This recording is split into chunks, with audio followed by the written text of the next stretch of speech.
अस्सलाम वालेकुम फ्रेंड्स, कैसे हैं आप सब लोग। उम्मीद करती हूँ सब खैरियत से होंगे। तो काफ़ी टाइम से मुझे ये रिक्वेस्ट आ रही थी मटन मंदी की रेसिपी शेयर करने के लिए। कुछ दिन पहले मैंने चिकन रोज़ बुखारी की रेसिपी शेयर की थी, वो भी आप लोगों को बहुत पसंद आई है। तो ये रेसिपी भी ट्राई कीजिएगा, मुझे उम्मीद है ये भी आपको बहुत पसंद आएगी। बहुत परफेक्टली बन के तैयार होती है, बहुत ही प्यारे इसके यूनिक फ्लेवर्स होते हैं।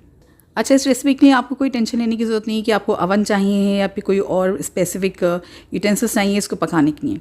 इसको ऑथेंटिक तरीके से पकाएंगे और स्लो कुक तरीके से पकाएंगे। आप चाहें तो इसके प्रेशर कुक भी कर सकते हैं। तो यहाँ पतीली मैंने देखिए थोड़ा सा तेल डाल दिया, तकरीबन 3 से 4 टेबल स्पून के करीब, और उसके बाद एक प्याज को बारीक स्लाइस करके डाल दिया और इसको सुनहरा कर लिया है।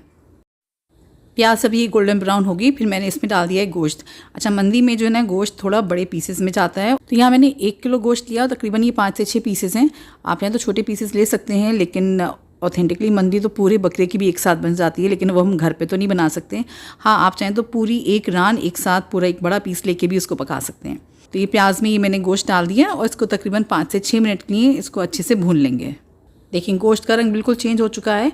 अब इसके अंदर हम डालेंगे लहसुन, अदरक, हरी मिर्च और 2 सूखे नींबू। अगर सूखे नींबू आपके पास नहीं है तो आपने साबुत नींबू को जो ना 2 टुकड़ों में करके काट के डाल देना है। अब इन लहसुन अदरक के साथ और हरी मिर्च के साथ भी आपने गोश्त को मज़ीद 4 से 5 मिनट और फ्राई कर लेना है। तो जब तक ये गोश्त भुन रहा है, मैं जो आपको मंदी का मसाला दिखाती हूँ जो कि आपने पीस के बना के रखना है। तो यहाँ देखिए हम लेंगे हरी इलायची खुशबू के लिए, थोड़ी सी लौंग जाएगी इसमें, ज़ीरा जाएगा साबुत, और डालेंगे इसमें हम काले मिर्च और दालचीनी खुशबू के लिए। ये सारे स्पाइसेस को आप पीस के रख लीजिए। अच्छा, मिडिल ईस्टर्न खाने ज़्यादा स्पाइसी नहीं होते हैं, उनके साथ चटनियाँ सर्व की जाती हैं, तो वो चटनी को आप अपने टेस्ट के हिसाब से तीखा जो है उसका कम बढ़ती कर सकते हैं। तो ये परफेक्ट मंदी का मसाला बनके तैयार हो गया है, और इतनी देर में देखें गोश्त भी बहुत अच्छे से भुन गया और आप देख सकते हैं इसके बाद हल्का सा ब्राउन कलर आ गया, बिल्कुल ऐसे ही हमें चाहिए था। अब इसमें हम डाल देंगे नमक टेस्ट के हिसाब से, और जो मंदी का मसाला बना के रखा है वो आधा डालेंगे, आधा हम चावलों में इस्तेमाल करेंगे। इस मसाले को नमक के साथ अपने गोश्त को जो है ना बस मिक्स कर लेना है, और अब इसमें डालेंगे हम पानी। पानी इतना डालेंगे कि गोश्त गल भी जाए और जो स्टॉक बचेगा उसमें चावल बन जाए। तो यहाँ मैंने तकरीबन 1.5 लीटर के करीब पानी डाला है। सबको अच्छे से मिक्स करने के बाद हाई फ्लेम पे इसमें एक उबाल आने का वेट करेंगे पहले। तो देखिए जब पानी अच्छे से उबलने लगेगा ना, उसके 2 से 3 मिनट बाद आप देखेंगे कि ऊपर आपको ये झाग नज़र आएंगे। ये आपने निकाल देना है, ये बेसिकली गोश्त की गंदगी होती है, और इसको जो है ना अपने हल्के हाथ से चम्मच की मदद से ऊपर ऊपर से हटा देना है। गोश्त भूनते वक्त मैं काली इलायची डालना भूल गई थी, जो मैंने अभी डाल दी है। आपने उसको लहसुन अदरक के साथ डालना है। अब मैंने फ्लेम को लो कर दिया है और इसको मैंने ढक के पकाया था तकरीबन 1.25 घंटे के लिए। और जब तक ये गोश्त गल रहा है हम चावल भिगो देते हैं, क्योंकि इस ट्रेडिशनल मंदी में सेला चावल इस्तेमाल होते हैं, जिसको भीगने में 1 से 1.5 घंटा लगता ही है। तो यहाँ देखिए मैंने 3 कप सेला चावल लिए हैं, इसको मैंने 5 से 6 बार अच्छे से मल मल के वॉश कर लिया है, और जब पानी बिल्कुल क्लियर हो गया फिर मैंने इसको भिगो के रख दिया है। तो जब तक गोश्त गलेगा चावल अच्छे से फूल जाएंगे। और गोश्त में भी ना आपने हर 15 से 20 मिनट बाद एक बार चम्मच चला देना, उसके साइड्स चेंज कर देना है, ताकि गोश्त जो है ना इवनली गल जाए। तो देखिए फ्रेंड्स, गोश्त को गलते हुए तकरीबन 1.25 घंटा हो चुका है। तो अब इस गोश्त के पीसेस को बाहर निकाल लेंगे और जो पानी है ना उसको छान लेंगे। अब मंदी के लिए चावल तैयार कर लेंगे। तो यहाँ पतीली में मैंने 1/3 कप के करीब तेल डाला है, साथ में डाला है तेज़पात, हरी इलायची और लौंग खुशबू के लिए। इसको बस 10 to 15 सेकेंड्स के लिए फ्राई करेंगे। फिर इसमें डाल देंगे प्याज। एक मीडियम साइज़ की प्याज को मैंने बारीक स्लाइस करके इसमें डाल दिया है, और प्याज को जो है ना आपने खड़े मसालों के साथ सुनहरा कर लेना है। प्याज जब गोल्डन ब्राउन हो गई तो मैंने इसमें मंदी का बचा हुआ मसाला डाल दिया है, और जो स्टॉक में से साबुत नींबू और काली इलायची डाली थी ना वो मैंने निकाल के इसमें डाल दी है, और लहसुन अदरक का पेस्ट डालेंगे 1 टेबलस्पून के करीब। इन सारी चीज़ों को 30 to 40 सेकेंड्स के लिए फ्राई कर लेंगे।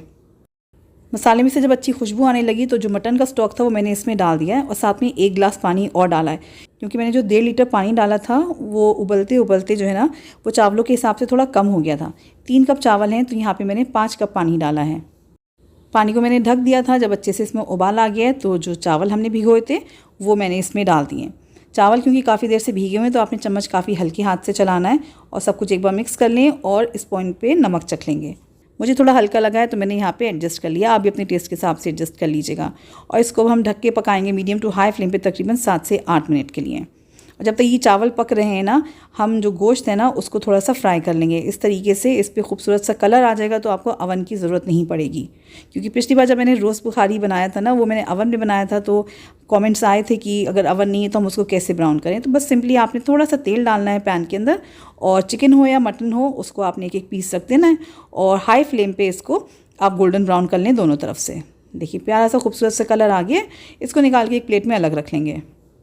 और इस बीच देखें चावल भी अच्छे से पक रहे थे, पानी ऑलमोस्ट ख़त्म हो गया। आपको बबल्स दिख रहे हैं ना, इसका मतलब है कि दम पे लगाने के लिए बिल्कुल परफेक्ट है। मैंने बीच में एक बार भी चम्मच नहीं चलाया था। हल्की आंच से चावलों को मिक्स करने के बाद इसको मैंने ढक के रख दिया है तकरीबन 10 मिनट के लिए हल्की आंच पर। 10 मिनट बाद ये हमारे मंदी के चावल ऑलमोस्ट रेडी हैं। मगर अब क्या करेंगे ना, हम इसको एक बार हल्की हाथ से मिक्स करेंगे। उसके बाद जो गोश्त हमने फ्राई किया ना, उसके पीसेस हम ऊपर लगा देंगे। मटन के पीसेस सेट करने के बाद मैंने इसको 5 मिनट के लिए हल्की आंच पे ऐसे ही और छोड़ दिया था, ताकि सारी खुशबू एक जान हो जाएं।